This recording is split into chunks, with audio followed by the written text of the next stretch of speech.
마가복음 9장 14절부터 29절의 말씀을 통하여서 믿기만 하면 만사 형통이라고 하는 그런 제목을 가지고서 하나님의 은혜를 나누고자 합니다. 여러분, 예수님을 믿고 주님 안에서 만사 형통하게 되시기를 주님의 이름으로 축원합니다. 오늘 본문 말씀은 아주 유명한 말씀입니다. 예수님께서 이제 귀신 들린 아이의 그 아버지에게 마가복음 9장 23절에 보면 이렇게 말씀하십니다. 할 수 있거든이 무슨 말이냐? 믿는 자에게는 능히 하지 못할 일이 없느니라. 이렇게 말씀하셨습니다. 할 수 있거든이 무슨 말이냐? 믿는 자에게는 능히 하지 못할 일이 없느니라. 이 말씀의 뜻은 여러분 어떤 뜻입니까? 긍정적인 사고방식을 얘기하는 겁니까?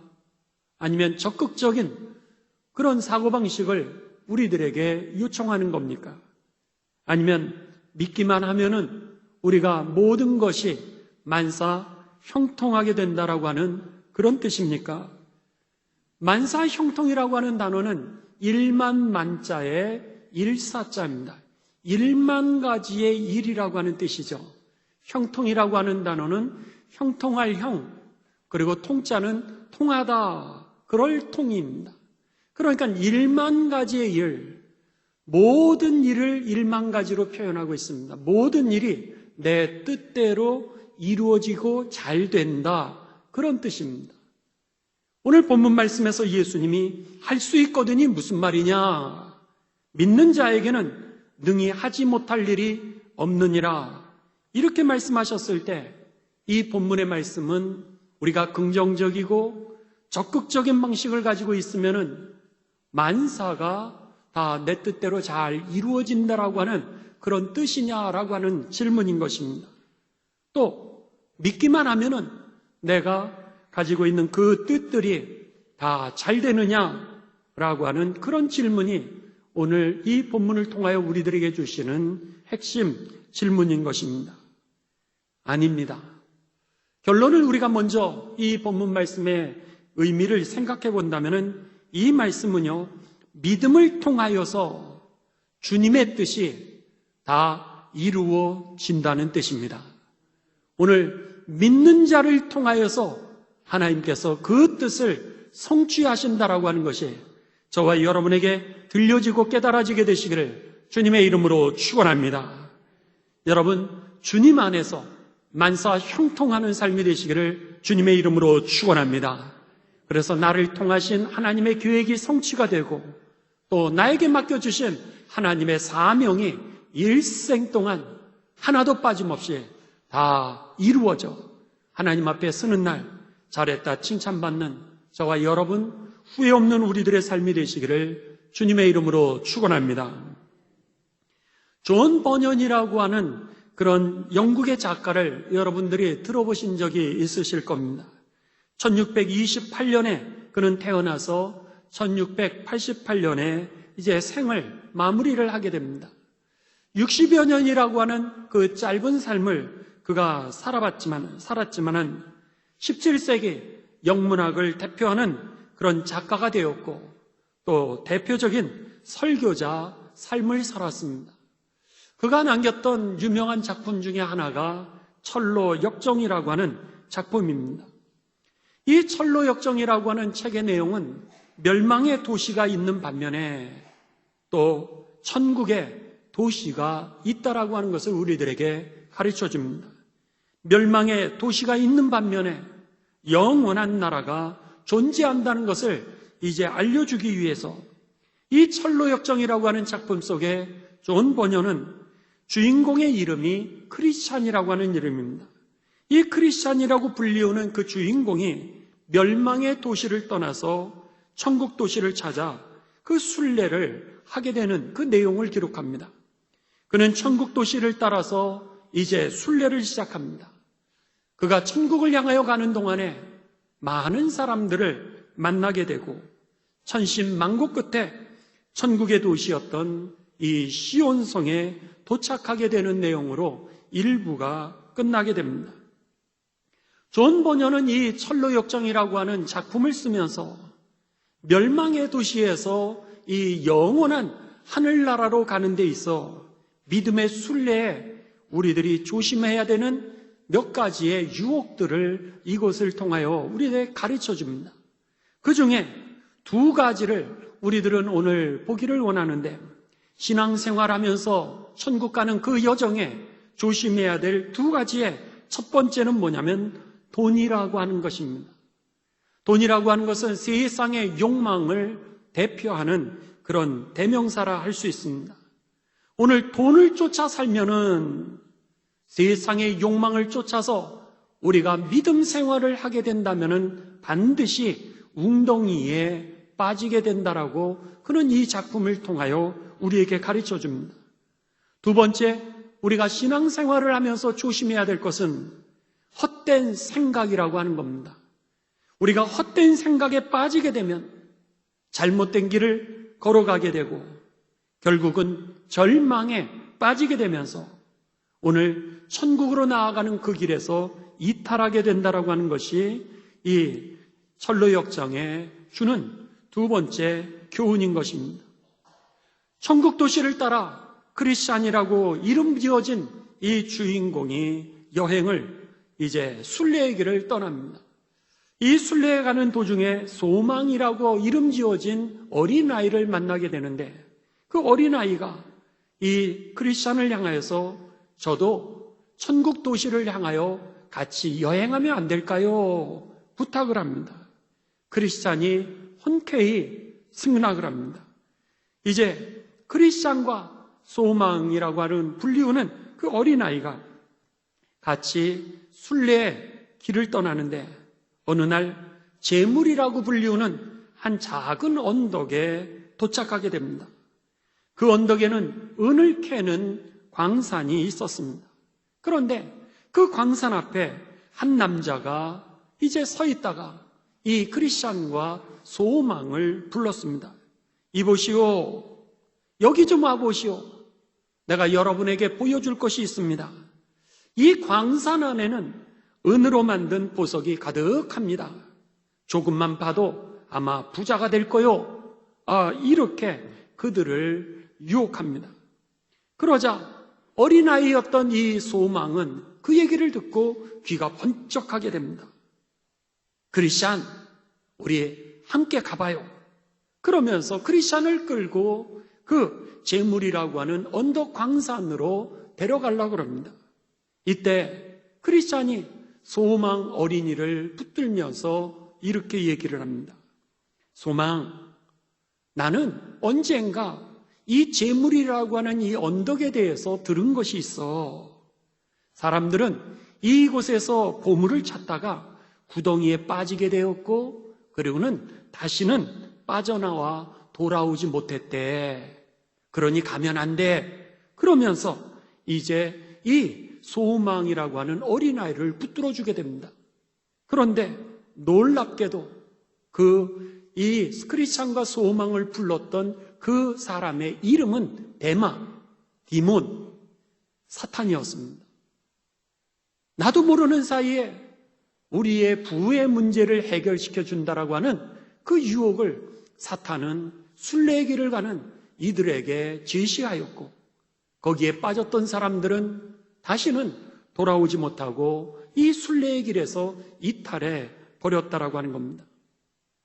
이제 크리스찬과 소망은 재물의 언덕을 벗어나 다시 길을 가기 시작합니다. 길을 가는데 이번에는 아주 거친 바위투성이가 가득한 험한 길을 그들이 만나게 됩니다. 이 험한 길을 가면서 크리스찬이 말하게 됩니다. 저길 봐봐. 저기에 초원이 있네. 크리스찬의 눈에 보니까는 저쪽에 여기는 돌산과 같은 험한 바위투성이의 길이었는데 저쪽 편에는 너무나도 좋은 평지의 초원의 길이 있는 겁니다. 그쪽으로 하면 훨씬 좋을 것 같은데 이렇게 어렵게 가지 말고 조금 돌더라도 편한 길을 가지. 이러면서 이제 두 사람은 좋아요.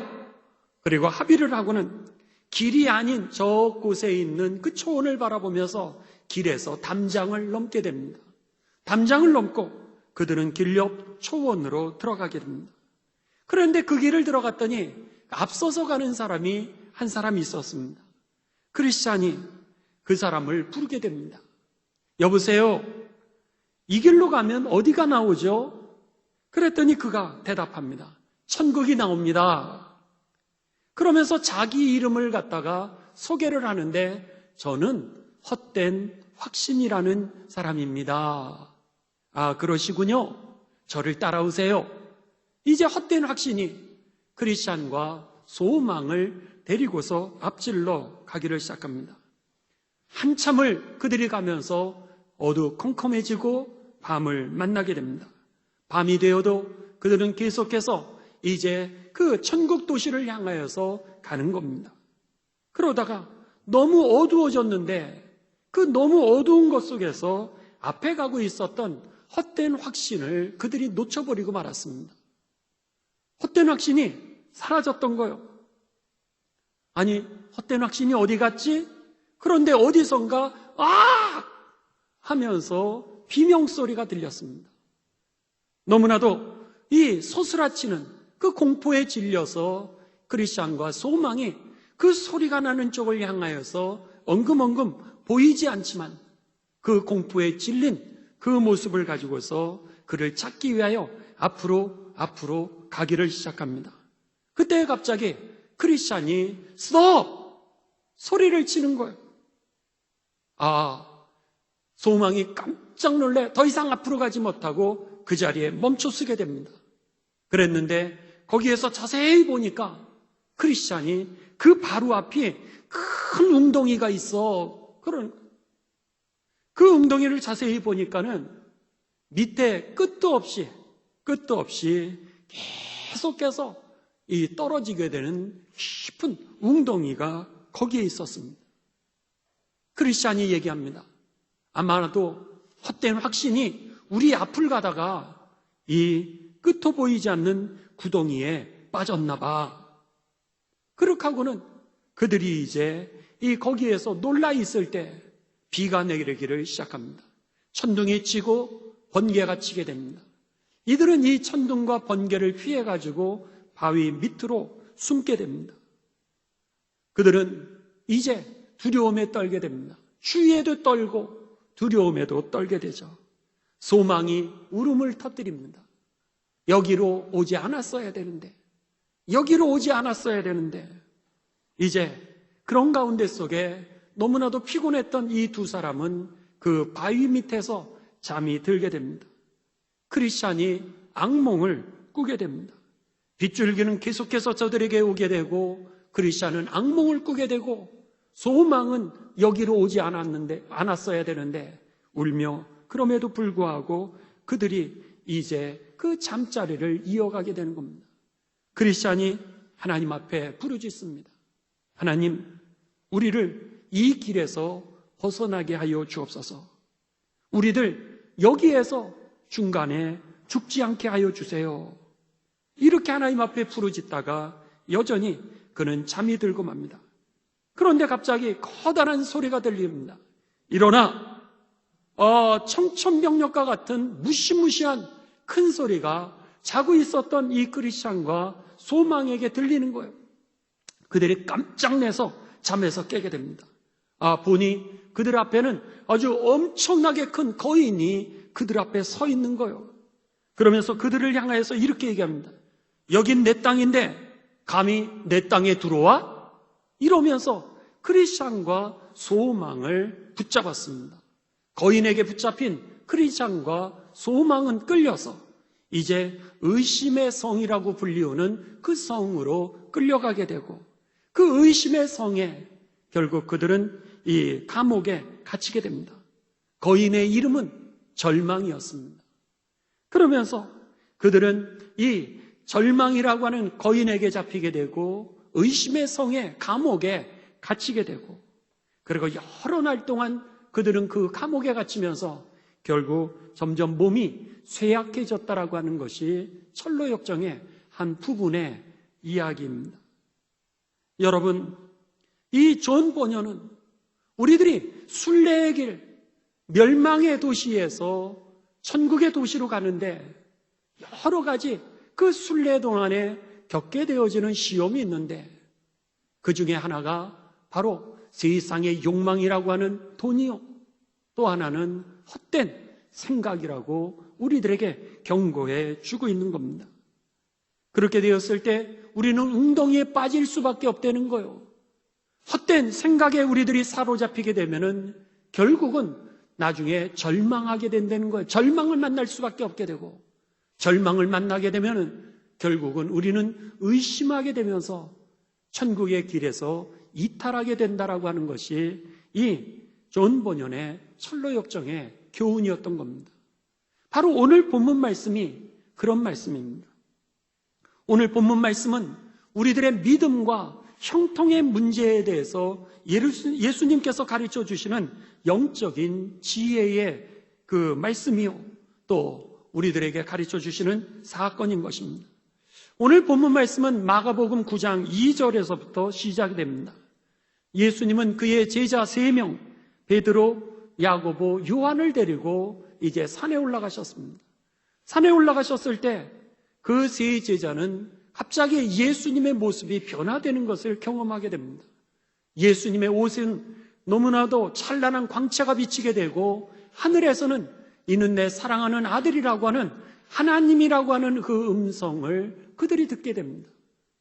베드로, 야고보, 요한은 여기가 좋사오니 우리가 초막 셋을 짓고 여기에서 삽시다.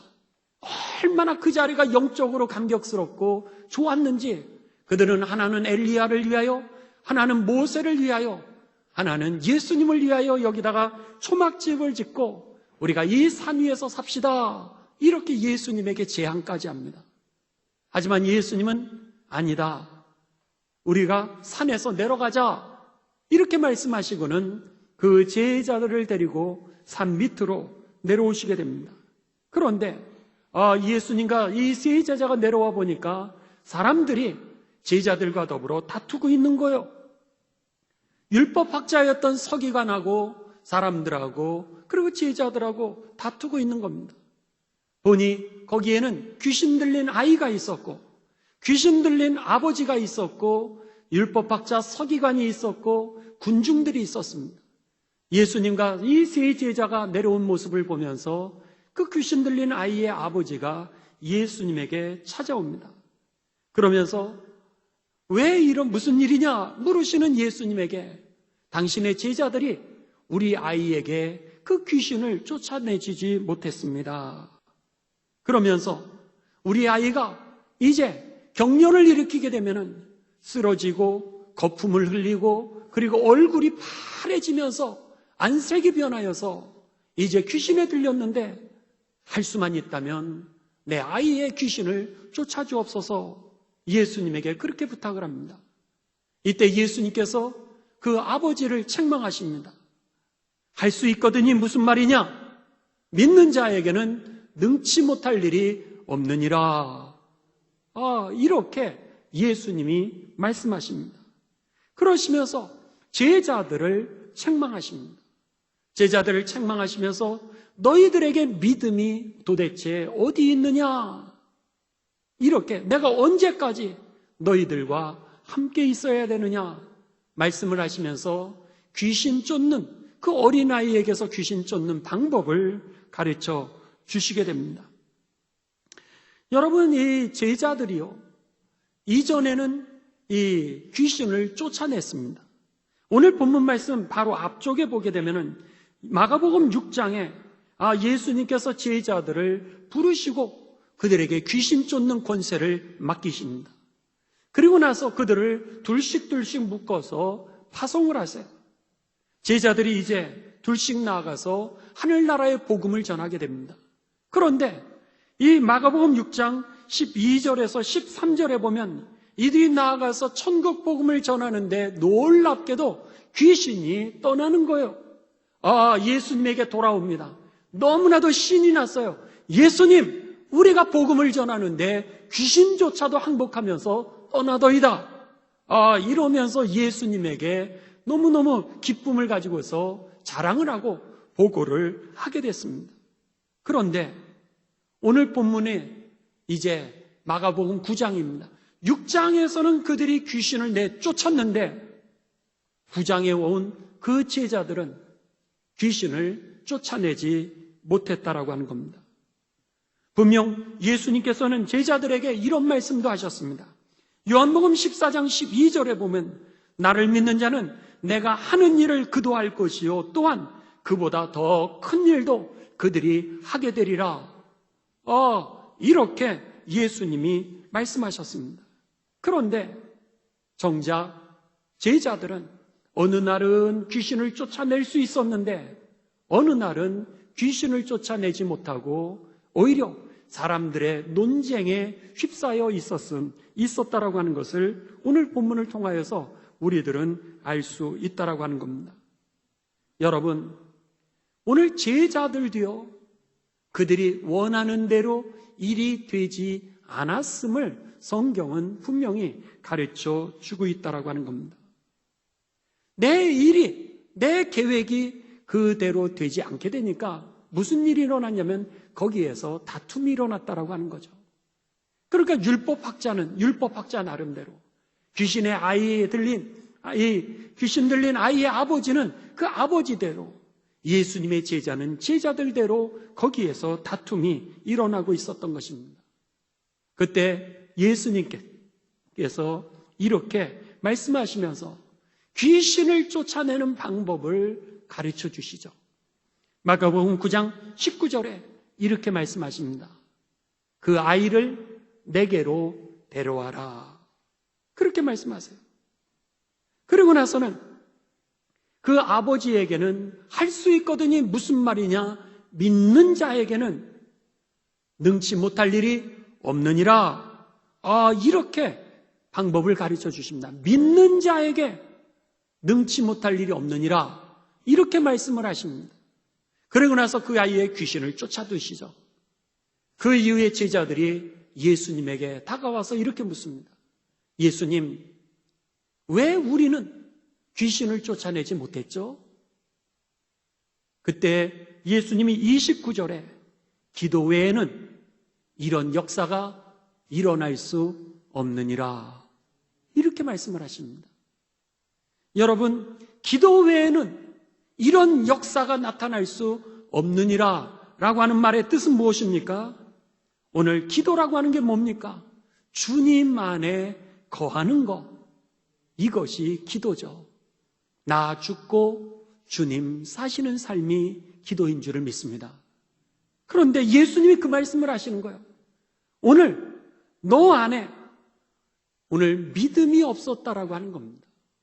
주님이 없었다는 거예요. 그전에는 처음으로 예수님의 말씀을 듣고 나아갔을 때는 그들이 천국의 복음을 전하면서 이제 하늘나라를 선포하였을 때 귀신이 떠나갔는데 이제는 귀신 들린 아이를 데리고 오니까 그들이 어떻게 했던 거예요? 내 생각에 귀신을 쫓아낼 수 있다라고 그렇게 생각했던 겁니다. 그러니까 귀신아 떠나갈지어다. 그들이 외쳤지만 그 안에 누가 없었던 거예요? 예수님이 안 계셨던 겁니다. 믿는 자에게 그 믿음을 통하여서 하나님이 역사하신다라 그랬는데 그들이 처음에는 하나님의 믿음을 가지고서 나아갔을 때는 역사를 봤는데 그 이후에는 그들에게 믿음이 없이 그냥 타성에 젖어가지고 그냥 귀신을 쫓아내려고 그랬던 것이죠. 그러니까 예수님께서 그 제자들을 향하여 뭐라 그러세요? 이 믿음이 없는 세대요. 믿음이 없다라고 그렇게 책망하셨던 것입니다. 여러분, 믿는 자에게는 능치 못할 일이 없느니라. 너의 뜻대로 만사 형통하리라. 이런 뜻이 아니라 뭐예요? 오늘 믿음을 통해 주님의 뜻이 내 안에 이루어진다라고 하는 그런 뜻이죠. 내 뜻이 이루어지는 것이 아니라 주님의 뜻이 이루어지어서 오늘 하나님의 뜻을 성취한다라고 하는 그런 의미였던 것입니다. 여러분, 오늘 우리들의 믿음이 그런 믿음이 아닙니까? 예수님을 믿으면서 오늘 내 뜻이 이루어져야 될 텐데 우리는 그런 헛된 생각의 믿음이 오늘 내 삶을 다스리고 통치할 때마다 내 뜻이 이루어지지 않게 되면 우리는 실망하는 거예요. 그래서 결국 절망을 만나게 되는 겁니다. 하나님이 어디 계셔? 하나님 기도 응답 안 하시네? 하나님 내 소원 들어주셨어? 하나님은 안 계신가 봐. 이런 무능력 속에 빠지게 되면서 우리는 절망하게 되는 겁니다. 절망하면서 우리는 어디로 가게 되는 거예요? 의심의 성에 감옥에 갇히게 되는 겁니다. 하나님은 안 계신가 봐. 그러다가 어느 날은 여러분 주님을 떠나게 되고 어느 날은 교회를 떠나버리고 말게 된다라고 하는 것입니다. 얼마 전 이제 이 기독교 신문에 났던 그 한 설문조사입니다. 2021년도 기독교 이 청년들 그 의식조사를 했던 이 설문조사였는데 청년들에게 이제 이렇게 물어봤습니다. 우리 사회는 돈이 최고의 가치가 된 사회라고 그렇게 생각합니까? 이렇게 물어봤습니다. 우리 예배드리는 청년들 제가 한번 묻습니다. 오늘 우리들의 사회가 돈이 최고의 가치가 된 사회라고 그렇게 생각하십니까? 어르신들에게 한번 묻습니다. 여러분들은 이 사회가 돈이 최고의 가치가 된 사회라고 그렇게 생각하십니까? 그랬는데 놀랍게도요, 기독 청년의 92.3%가 그렇다고 생각한다고 동의를 했습니다. 몇 년 전에 이 설문조사였습니다. 거기에 대학생 2명에 1명이 이런 대답을 했습니다. 대학생들에게 어떤 질문을 했냐면 당신에게 만약 10억이라고 하는 돈을 준다면 당신 감옥에 가도 갈 수 있는 용의가 있습니까? 그렇게 물어봤습니다. 어떻게 대답했겠습니까? 젊은이들이요, 대학생들이 내게 10억을 준다면 내가 감옥에 갈 용의가 있다는 거예요. 잠깐 눈 한번 감고 그리고 감옥 가서 잠깐 살다가 나오면 10억이 있으면 살 수 있으니까 이런 생각을 그들이 가지고 있었다라고 하는 겁니다. 과거에 대학이라 그러면은 여러분 지성의 최고의 지성이 모이는 그런 자리라고 그러지 않았습니까? 지성의 상아탑이라고 했던 것이 대학이라고 하는 것이었습니다. 그래서 세상에 그 사상과 생각을 윤리를 갖다가 주도하는 그 자리가 바로 대학이라고 하는 그런 상아탑이었는데 그 상아탑에 있는 그 젊은이들이 만일 나에게 10억을 준다면 내가 눈 한번 딱 감고 그리고는 감옥에 갈 일도 할 수 있다라고 2명 중에 1명이 그렇게 대답했다라고 하는 겁니다. 돈이 사회에 있어서 최고의 가치라고 생각하는 이 시대의 풍조를 드러내는 그런 이 결과일 것입니다. 그런데 이 돈이라고 하는 것, 경제라고 하는 것, 이것이 우리들의 삶의 최고의 가치이다 보니까 이것을 예수님을 믿으면서 믿음으로 들어와 버리고 말았습니다. 그래서는 예수님은 어떤 사람으로 믿었냐면은 예수님은 알라딘 램프의 지니와 같은 거예요. 그래서는 내가 원하는 거, 내가 소원되는 거, 그것을 예수님이 이루어 주셔야 되는 거예요. 내가 예수님을 믿는 이유는, 내가 교회를 다니는 이유는, 내가 오늘 하나님의 말씀을 듣는 이유는, 예배를 드리는 이유는 오직 하나, 내가 가지고 있는 이 소원이 오늘 이루어지기를 원해서 그것을 위하여서 그들이 오늘 예수님을 믿고 있다라고 하는 겁니다. 아니, 나에게 문제가 있는 거요. 이 문제의 해결을 위하여서 그들은 교회에 와 있다라고 하는 겁니다. 나의 경제적인 가치, 사회적인 가치를 실현하기 위하여 오늘 예수님을 믿고 있기에 만일 그들의 문제가 해결되지 않으면, 만일 그들의 소원이 성취되지 않으면 하나님 도대체 어디 계시는 거예요? 그러면서 그들이 시험에 들고 그리고 교회를 떠나고 그리고 천국을 가는 그 길에서 이탈하게 된다라고 하는 것이 이 철로 역정을 썼던 존 번연의 경고였던 것입니다. 세상의 가치를 내 믿음과 연결시키게 되었을 때, 그게 믿음이 되었을 때 이 웅덩이에 빠질 수밖에 없고요. 더 나아가 오늘 헛된 생각을 가지고서 믿음의 길을 걸어가게 되면은 나중엔 그것 때문에 절망하게 되고 의심의 성에 갇히게 되면서 결국 그들의 육신조차도 잃어버리게 된다라고 하는 것이 이 철로역정이라고 하는 책에서 존 번연이 우리들에게 경고하는 그 내용이었던 것입니다. 여러분, 오늘 우리들의 삶을 다시 한번 돌아보시 바랍니다. 만일 우리들의 소원 성취가 믿음의 목적이었다면 한번 예수님을 생각해 보십시오. 예수님이 십자가에 죽으신 것은 어떻게 우리가 이해할 수 있겠습니까? 예수님에게 믿음이 없어서 실패한 것이었습니까? 그렇지 않죠. 예수님의 12제자를 한번 생각해 보십시오. 그들의 꿈을 성취했습니까? 그렇지 않았습니다. 그들의 문제의 해결이 되지 않았고 그들의 소원의 문제가 해결되지 않았는데 그들은 오히려 여러분 순교의 길을 걸어갔습니다. 한 명도 빠짐없이 다 순교의 길을 걸어갔는데 그들은 실패한 인생입니까? 바울을 한번 보십시오. 여러분, 그가 오늘 그렇게 좋은 위치와 좋은 여건을 가지고 있었는데도 불구하고 오늘 순교의 길을 걸어가지 않았습니까? 그가 미련한 사람이었습니까? 초대교회 믿음의 선배들을 한번 생각해 보십시오. 도대체 예배가 뭐기래? 예배가 뭐기래?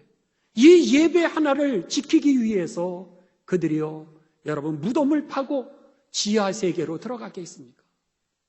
거기서 몸이 다 죽어가는데도, 햇볕을 보지 못해서 아이들은 눈의 시력을 잃어가는데도 왜 그들이 그 예배 하나를 지키기 위해서 무덤 속으로 들어갔던 것입니까? 그들이 정말 실패한 인생이었나라고 하는 겁니다. 예수님은요, 제자들에게 이렇게 말씀하셨습니다.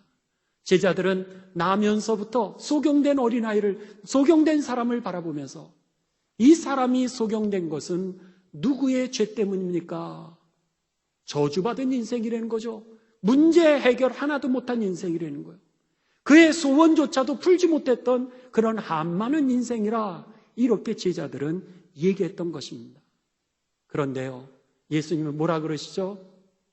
아니야, 그게 아니야. 하나님의 영광을 위해서야. 이렇게 말씀하셨던 겁니다. 오늘 여러분, 믿는 자에게 능치 못할 일이 없다고 하신 말씀은 우리들의 인생 동안 예수님을 믿으면 내가 원하는 대로 내 뜻이 다 이루어진다, 그런 뜻이 아니라 믿는 자를 통하여서, 믿음을 통하여서 하나님의 뜻이 내 삶에 성취된다라고 하는 그런 말씀이었던 것입니다. 여러분, 오늘 우리가 나의 소원 성취를 위해서 예수님을 믿는다면 반드시 여러분 이제 절망의 그 거인을 만나게 될 겁니다. 절망의 거인을 만나게 되면 그 다음에는 의심의 감옥에 갇히게 될 것입니다. 만일 여러분의 소원 성취와 문제 해결이라고 하는 세상적인 가치를 가지고서 그것 실현을 위하여서 오늘 예수님을 믿고 있다면 여러분 반드시 수렁에 빠지게 될 것입니다.